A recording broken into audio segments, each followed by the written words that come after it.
আমার কিছু, কিছু ভালোবাসার মানুষ আছে যারা তাদের বাসায় না গেলে খুবই মন খারাপ করে। তো তাদের বাসায় না গেলেই নয়, একদম যেতেই হয়। তো এই বাড়িতে একদমই সময় পাইনি যে তাদের বাসায় যাব। তো আন্টির বাসায় যাওয়া হয়নি ঈদের দিন। তো এর জন্য আন্টি খুবই মন খারাপ করেছে, রীতিমতো রাগারাগি করেছে বললেই চলে। তো ঈদের ৩য় দিন ফোন করে খুবই রাগারাগি করলো যে কেন তোমরা আমাদের বাসায় আসলা না, তোমার জন্য অনেকক্ষণ অপেক্ষা করতেছিলাম। তো আমি বললাম একদম রাত হয়ে গেছিল, যেতে সময় পাইনি। তো আন্টি মন রক্ষা করার জন্য আন্টির বাসায় চলেই গেলাম। আসসালামু আলাইকুম গাইস, কেমন আছো তোমরা? আলহামদুলিল্লাহ আমি অনেক ভালো আছি। তো আজকে ঈদের পঞ্চম দিন ছিল, আর এই পঞ্চম দিনে ঈদ ভিডিও নিয়ে তোমাদের কাছে চলে আসলাম। ঈদ মোবারক সবাইকে। আপন কেউ ভালোবাসা না থাকলে কি হবে, কিছু কিছু মানুষ আমাকে এতই ভালোবাসে যে মনে হয় যে তাদের ভালোবাসায় আমি যেন বেঁচে আছি। আন্টির বাসায় যাওয়ার পরে আমি ওদেরকে বলতেছিলাম চলো চলো একটা ভিডিও করি, ছবি তুলি। তো ওরা খুব লজ্জা পাচ্ছিল, আর আমার বোন তো সেই লুকাইছে যে সে আসবেই না।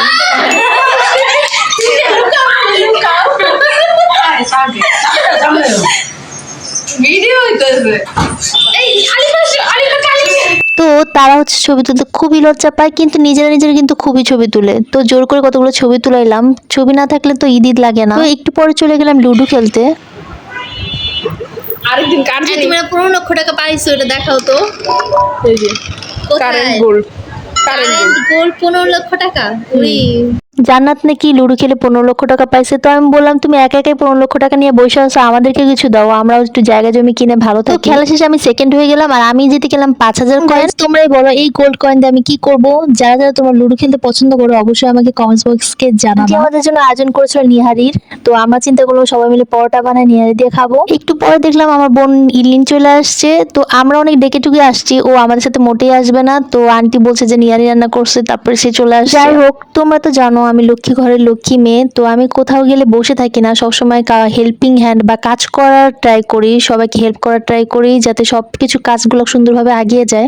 আমি তেমন একটা ভালো কিছু পারি না, তো যা পারি অতটুকু ভাবে চেষ্টা করি সবাইকে সাহায্য করার। আজকে আমরা সবাই মিলে পরোটা বানাচ্ছিলাম, কারণ এতগুলো মানুষের পরোটা একজন একা বানানো সম্ভব না। তো আম্মুর সাথে আমিও হেল্প করতেছিলাম। একদম লোক এসে বলবে এখানে কি এইভাবে পরোটা বানায়? এইভাবে তো পরোটা বানানো হয় না। সো যারা এইভাবে বলতে চান তাদেরকে বলছি তারা অবশ্যই নিজেরা পরোটার রেসিপি দিয়ে আমাকে জানাবেন, আমি দেখে নিব। আর পরোটাগুলো এত সুন্দর করে ফুলতেছিল, যখন আমার কেউ এইভাবে প্রশংসা করে আমি যেভাবে ফুলে যাই, ঠিক আমার মতো এইভাবে করে ফুলে গেছিল পরোটাগুলো। নিহারির সাথে আন্টিও হচ্ছে গিয়ে তেঁতুলের টক বানিয়ে ইউজ করে খায়। তো জান্নাত এই টকটাকে রেডি করতেছিল। এদিকে সবার জন্য পরোটা বানিয়ে আমি 3টা রুটিও বানিয়ে নিয়েছিলাম, কারণ আমি নিহারির সাথে রুটি বা নান রুটি পছন্দ করি, কারণ তেলের সাথে তেল খেতে তেমন একটা ভালো লাগে না আমার কাছে। কিন্তু আন্টিরা আবার পরোটা খেতে খুব পছন্দ করে, তাই আন্টিদের জন্য পরোটা বানানো হয়েছে। এই ছিল আমার রুটি, আর এই ছিল আমার নিহারি। বলবো গাইস, নিহারিটা এত এত মজা হয়েছে। আসলে আমরা যখন বাসায় একা একা রান্না করে খাই এতটা মজা লাগে না, সবার সাথে নিহারি খেতে ভালোই মজা লাগে। সবার সাথে খাবার খাওয়ার মজাই আলাদা। তাছাড়া আন্টি কিন্তু অনেক ভালো রান্না করতে পারে। আমি আন্টির কিছু কিছু খাবারের ফ্যান হয়ে যাই, মানে গরুর গোশ রান্না, করলা ভাজি, এগুলো আন্টি কিন্তু খুব ভালো পারে। তো আমার জন্য মাঝে মাঝে আন্টি এগুলো রান্না করে পাঠায়। যারা ফেসবুক থেকে আমার ভিডিওটা দেখতেছো তারা অবশ্যই একটা লাইক, কমেন্টস এন্ড শেয়ার করে দিবা, আর যারা ইউটিউব থেকে দেখতেছো তারা অবশ্যই একটা সাবস্ক্রাইব করে দিবা। Thanks for watching, tata.